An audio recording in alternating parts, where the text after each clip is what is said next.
New Zealand or they capitalised on that, and then we played catch-up rugby for the rest of the game. Did it surprise you that take a lot of high balls? Did that surprise you at all? No, it's similar what they did against Argentina. It's similar what they did against England. Similar what they did on the end of year tour. So we knew that was coming. We just couldn't handle it.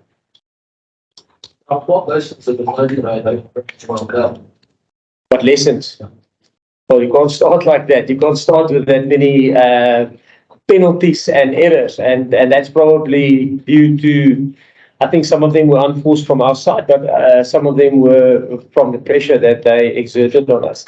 So I think, if you're going to play catch-up rugby, I think in the World Cup from now on out, it's tough to get a foothold in. I must say I'm proud of the guys, how we came back. I think, what was the half-time score? I think it was 23, 17 points. So I think we scored, what was the end score? 20 for us. So we scored 17 in the second half. So we actually got a little bit back into it. Yeah, but unfortunately, we let it slip in the first 20. I'm pretty close to come home. Quite a lot.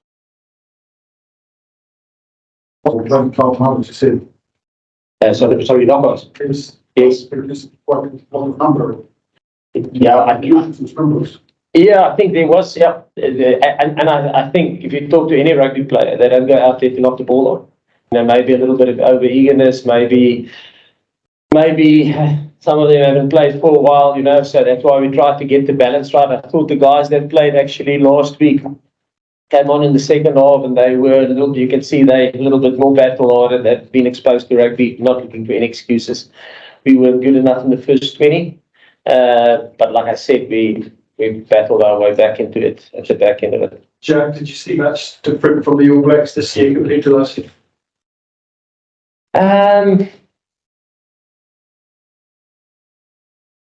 They were under pressure last year, probably from their media. But we always thought the quality side. I think if you look at the performances they delivered at Ellis Park last year, and if you look what they did, and then after that in the rugby championship, winning the rugby championship, a quality side, even on the interview to a quality side, So they a top-notch team, like they showed tonight. That's really split squad's strategy for losing players over here. Clearly got a bigger goal in mind. How much significance did you place on this game in terms of what happens for the rest of the year? No, yes, obviously we wanted to win this game, and we felt, for us travelling back, the guys who came back from South Africa, I think they only arrived here on Tuesday morning. I think, Luke, you guys probably 1 o'clock, 2 o'clock in the morning on Wednesday morning. Tuesday morning, Tuesday morning they arrived. So we felt that having a couple of guys here that probably over that would be better adapted to the time zones would give us a better chance. And we knew, like I said in the press conference on Tuesday, there's pros and cons to both. The pro is they get over the jet lag, they're fresh. The con is they haven't had exposure to international rugby, which the other guys have. So, that's the strategy we went with. We did the same in 2019. Like I said, probably nothing. You can't put the performance wasn't because of that. The performance was the first 20 minutes. We just made too many errors. Jack's injury to Faf. Sorry. How bad is the injury to Faf? Yes, I'm not sure. I didn't speak to the doc afterwards. So I would lie. Jack, could you just speak to the character, the mutual fortitude, strength of even fronting protest in these circumstances? Yeah, look, that's from my side in terms of that, I feel it's quite personal. I'm not walking in his shoes. I don't know where he's at mentally. That's what probably he must. That is his question to ask. All we could do from our side is just supported him as much as we can in terms of the performance we wanted to put out and just support him as much as we can.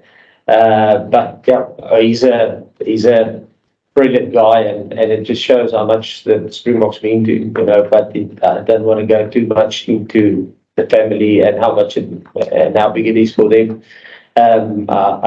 We had this, we had another player at the same, who's going through the same thing, and spoke to Ian before, and I think Audie had the same scare during the week. So, Jacques, how about the Sean Klein moving forward to the team's plans?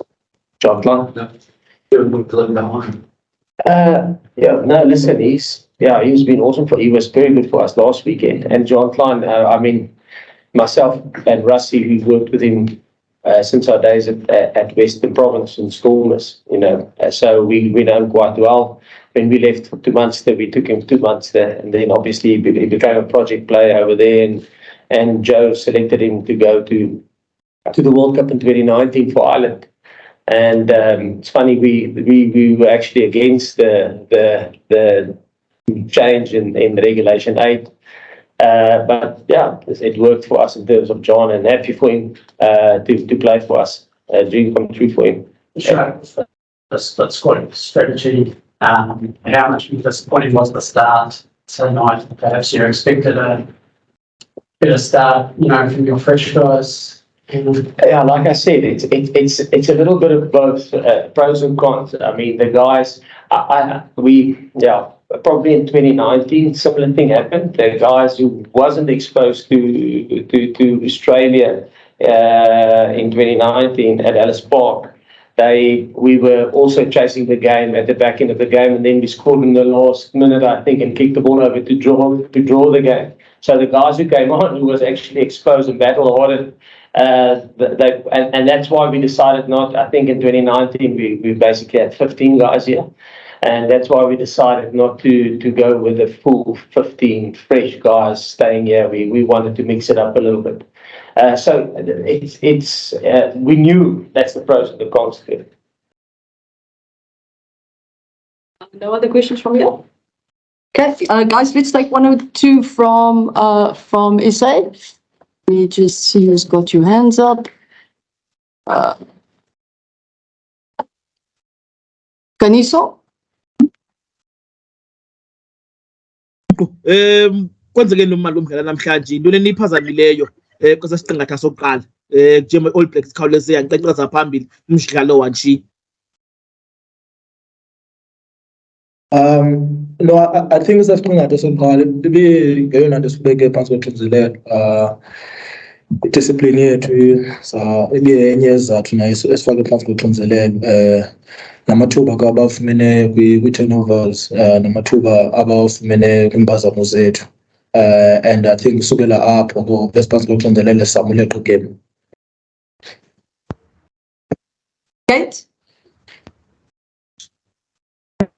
How's it, coach? How's it, Lukhanyo? Hard luck today. Just a quick one. I know Lukhanyo is not a first time playing wing. When you made that change there with when Makazole went off and Mani went on, but did you not find that that change perhaps disrupted a bit what you were doing at the back line there? And perhaps what was the thinking behind it? We basically wanted to get Mani in the mix, and Luki has played for us wing numerous times. I think big games. He's won for us the British and Irish Lions. He played for us wing at British and Irish Lions. He played last year wing for us there. So it was something that it's always at the back of our head, and that we prepare for. So we just felt to get a little bit more. To get Mani on the park and use our whole bench and try to get back into the game, we felt to go with that move. Indra? Thanks, Zina. Hello, can you, Jock? Can I fire one in Afrikaans, Zina?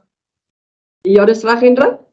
Jock sê die Bokke se sterkpunte verdediging, fisiekheid en ligspel het ons in die eerste 20 minute, 30 minute gesink.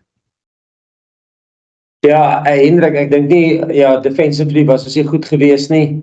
Ek dink ons het te veel tackles gemis. Veral daai eerste 5, ek dink in die eerste 5 minute het ons omtrent 6 of 7 gemis.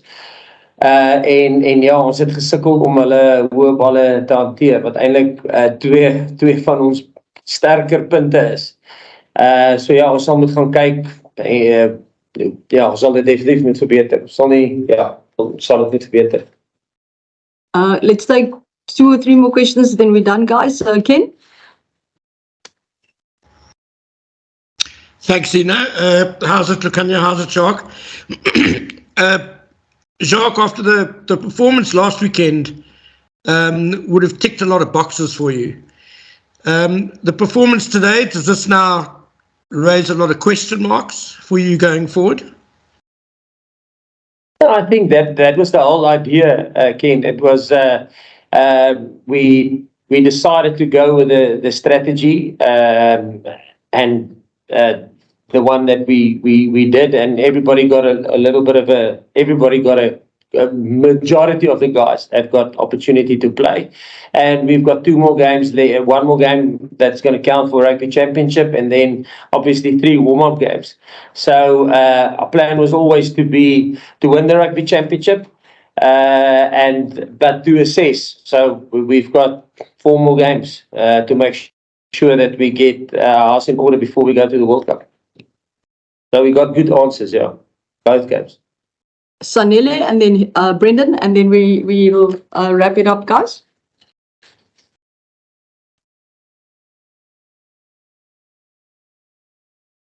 Sanele? Okay, Brendan, let's go to you. Zina, ek gaan nou Afrikaans vra. Jacques, so jy sê dit was die slegste begin aan 'n boktoets vandat jy en Rassie oorgevat het, en net met dit die skopgame, hoekom dink jy dat jy so gesukkel om die hoë balle te hanteer? Yes, ek weet nie of dit die slegste begin was nie. Ek dink dit het al van tevore gebeur. Ek dink ons het laas jaar op Ellis Park het ons net so begin gehad, jy weet, waar ons foute gemaak het en waar ons nie ons geleenthede gebruik het nie. Ek dink as jy vat Cheslin se 3, ons was oor die doellyn met Cheslin se 3 en daar was 'n aanslaan gewees. Eben was oor die doellyn en hy's opgehou. So weer eens, as jy teen die All Blacks speel, kry jy min geleenthede en jy moet daai geleenthede gebruik, en ek voel ons het ons was oor die doellyn, ons het net nie punte gekry daarvoor nie. En dit is amper dieselfde, ek voel of dit was amper vir myself dieselfde skrip, kan ek maar sê, as wat gebeur het op Ellis Park. Ek dink ons in daai wedstryd was ons 3 keer oor die doellyn. Wat dit reg nie toegestaan is nie.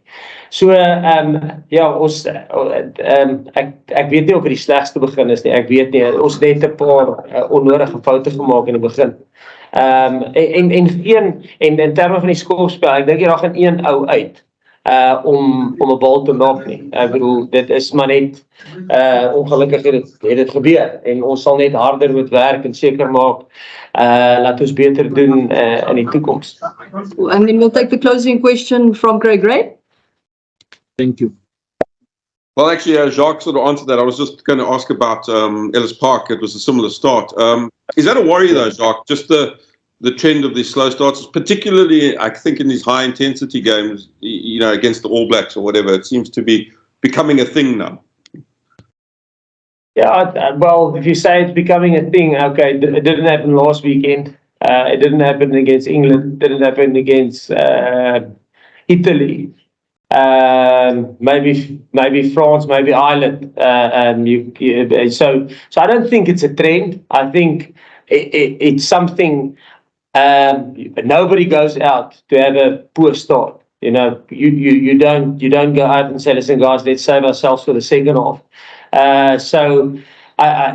It's just sometimes it happens, and I think the thing is, if you make a mistake, to get over that quickly, move on to the next, get a positive involvement again in a game is something that we will just have to get better at, because sometimes you're going to start a game and you're going to make mistakes, and you must put it behind you and then just go on and fire the next shot. Thanks. Thank you, Jacques. Thank you, Lucky. Guys, can I please ask you to stay online? We'll bring 2 players for mixed zone in a different area, so just hang 10, please. Thank you. Bye. Yeah.